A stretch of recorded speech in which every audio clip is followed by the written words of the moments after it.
Welcome to Ride High Cowboy, the podcast that brings you the true crimes of Wyoming.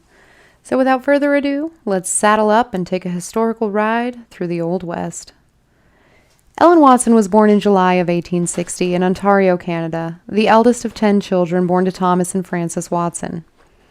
Ellen was typical for the time, helping her mother with the younger children and household chores while attending school to learn to read and write. She was an average girl with an average life, and by the time she turned 17, her family left the cold Canadian landscape for a better future in Kansas. By 1878, Ellen had found work in Smith Center as a cook and housekeeper. It was there that she met her first husband, a farm laborer named William Pickle, whom she married in 1879. Though Ellen was a stout woman of Scottish descent, she soon found herself at the wrong end of her husband's temper. Pickle was a heavy drinker and had begun to beaten Ellen, oftentimes with a horsewhip. While Ellen had tried to make her marriage work, by 1883, after only 4 years of marriage, she left her husband and went back to her parents' home. Though now safe from her husband's heavy fists, she chose to relocate to Red Cloud, Nebraska, where she ultimately filed for divorce. A woman on the move, by 1884, Ellen moved once again, this time to join her brothers in Denver, Colorado, though her parents wished she would settle down in the safe haven she had created in Red Cloud. A short time later, Ellen found herself in Cheyenne, Wyoming, where she worked as a seamstress and a cook. While Wyoming would become known for its independent women, it was still highly unusual for women of the day to travel such far distances alone. But Ellen was never one to settle. It wouldn't be long before she found herself on the move once again, this time following the railroad to Rawlins, Wyoming, after having found Cheyenne not quite to her liking. It was 1886, and Ellen was working as a cook in the Rawlins House boarding home. Shortly thereafter, Ellen found herself struck by love once again, this time to Jim Averill. Jim had traveled to Rawlins to file a homestead claim for a piece of land along the Sweetwater River.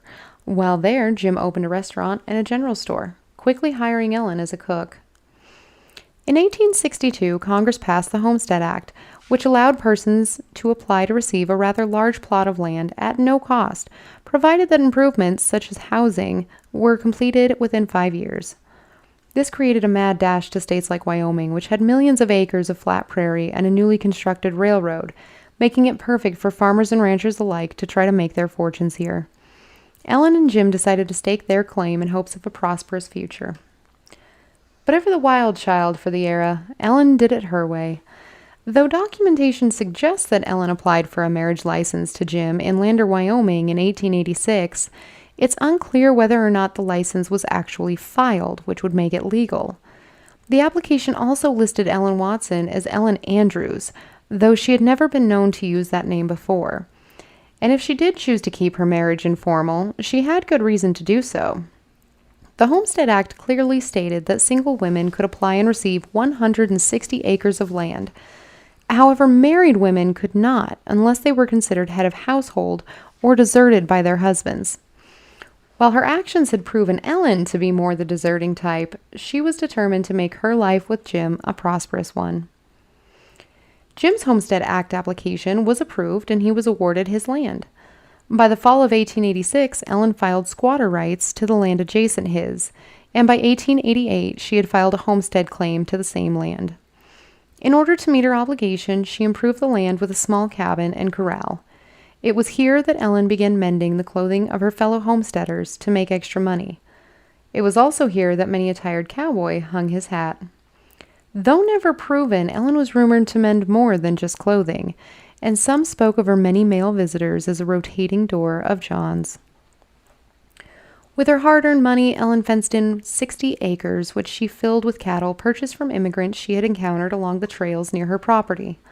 It was after this that her fight with the Wyoming Stock Growers Association, or the WSGA, began.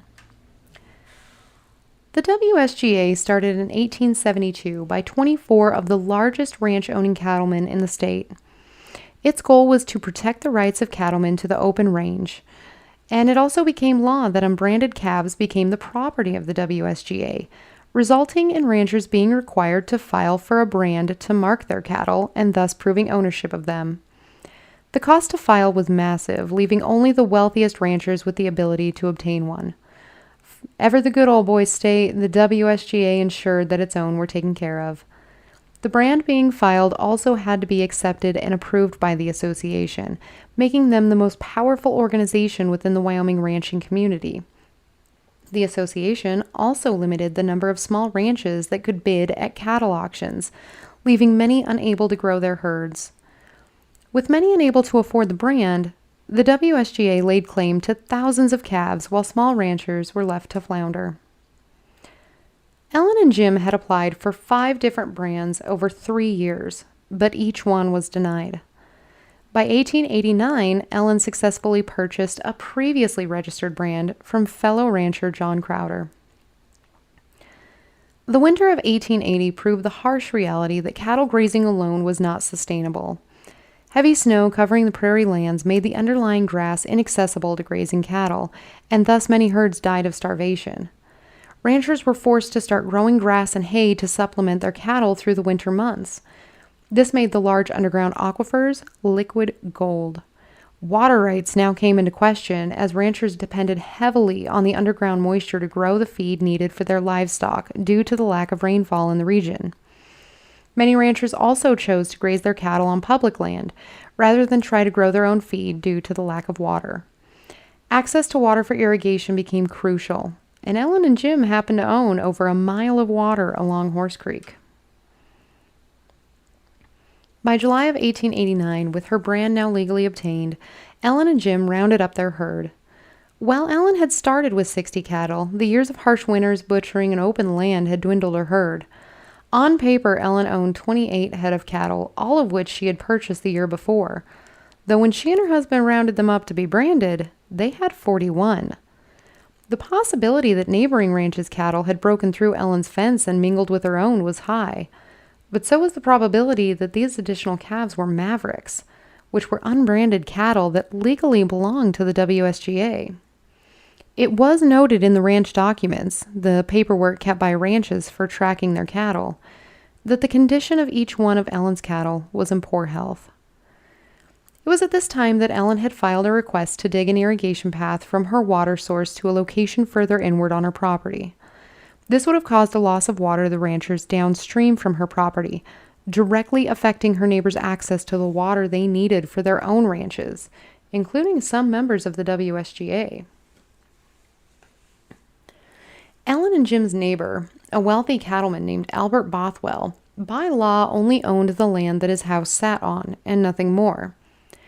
He had chosen to graze his cattle on the surrounding public land, which he had fenced in years prior to Ellen and Jim's claim, even though he didn't own it, which was not unheard of during that time. However, when Ellen was granted her land claim, it happened to be the exact land that Albert had fenced in for himself. Albert Bothwell was born in Iowa in 1855, moving to Wyoming and becoming a wealthy cattle baron, though no one saw him as important as he himself did. Those who knew Albert described him as arrogant, often doing whatever he pleased with no consequence due to his wealth and status. While not owning much land, Albert fenced off the public land around him in order to graze his many cattle, and had done so for many years without issue, until Ellen and Jim were awarded their homestead claims. The couple's claim happened to include the land that Albert had fenced for his own. Though Albert had no legal claim to the land he was using, he believed he could purchase the land from Ellen and Jim to avoid having to move his cattle to legally obtained land of his own farther away. After multiple attempts to secure the land from Ellen and her adamant refusals, Albert knew he had to find another way to take back the land. After months of back and forth between Albert, Ellen, and Jim decided to go to the paper. He wrote to the Casper Daily Mail and criticized the cattle barons, stating they had too much power. This step pushed Albert over the edge. Albert began publicly stating that Ellen and Jim had stolen his 14 cattle, nicknaming her Cattle Kate in the process, to anyone who would listen.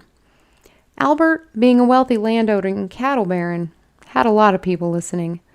To add insult to injury, Albert also accused Ellen of being a prostitute who had accepted cattle as payment from her Johns. This went on for months, and after a while, Albert was able to convince the other ranchers in the area of Ellen and Jim's guilt. A mob was starting to form against Ellen and Jim.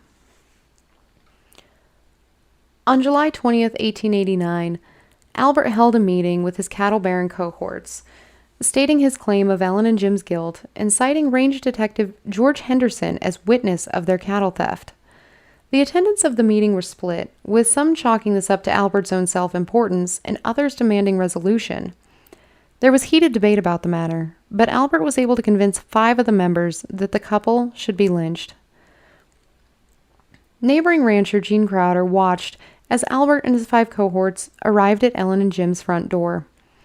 The men called Ellen out of the house and with guns drawn demanded she and her husband get in their wagon or be shot on the spot. She was being arrested for cattle rustling. Gene Crowder watched as the men loaded up the couple, and he jumped on his horse and rode for help, reporting the scene to Ellen and Jim's friend, Fred Buchanan.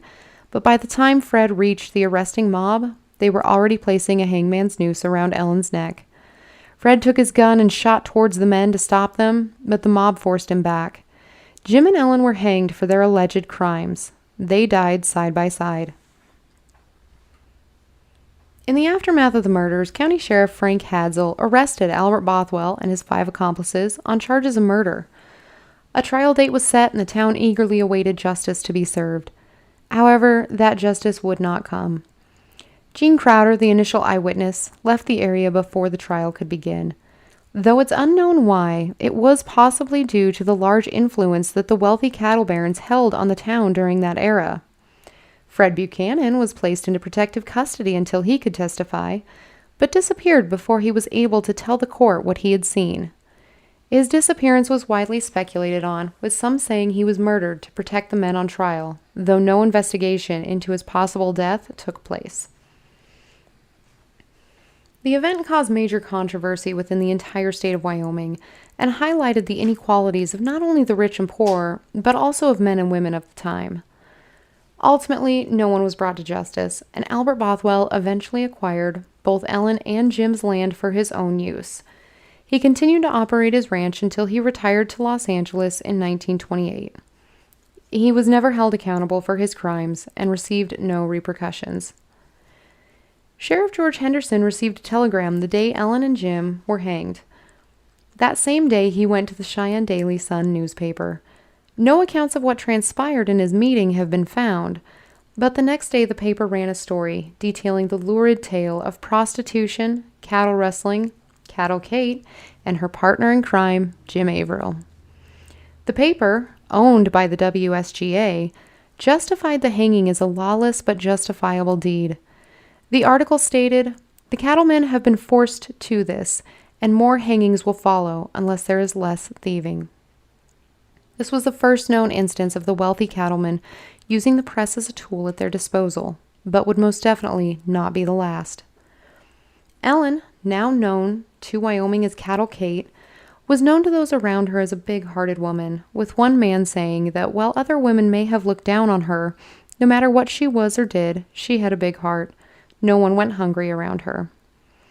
Ellen Watson was the first and only woman to have been hanged in Wyoming. Her death marked a new era in the state, resulting in a massive push to fight and end cattle theft. To this day, Wyoming law states that cattle theft is punishable by hanging. The WSGA still exists today.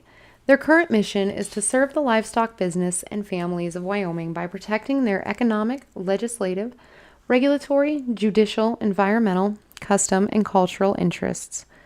The activities of the Wyoming Stock Growers Association can be conveniently categorized as advocating on issues affecting the cattle industry, Wyoming agriculture, and rural community living, providing members with timely information regarding events in the cattle industry and the activities of the association, and promoting the role of the Wyoming cattle industry in resource stewardship, animal care, and the production of high-quality, safe, and nutritious beef.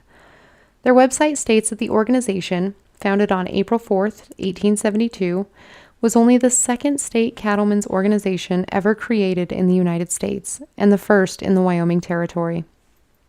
Today, many of the board members hold prestigious positions in local government. Ellen Watson and Jim Averill have long been forgotten, but their deaths greatly impacted in ways that can still be seen today in Wyoming. Was Cattle Kate the debaucherous cattle rustler she had been portrayed as? Was Jim involved with her thieving and prostitution? We'll never know the truth. Was Albert Bothwell truly a victim of cattle rustling? Was he simply an innocent man who wanted his pound of flesh for the misdeeds thrust upon him? These questions tussle in the winds of time with no answer. What we do know is that this was just one of many tales of a bygone era of Wyoming's defining Wild West. Thank you for listening. While the story may have put a negative connotation to the cattle barons and WSGA of the late 1800s, our Wyoming ranchers and farmers work hard and thankless jobs, so when you see them, thank them. I'm Blue, and this has been the first of many stories from Ride High Cowboy.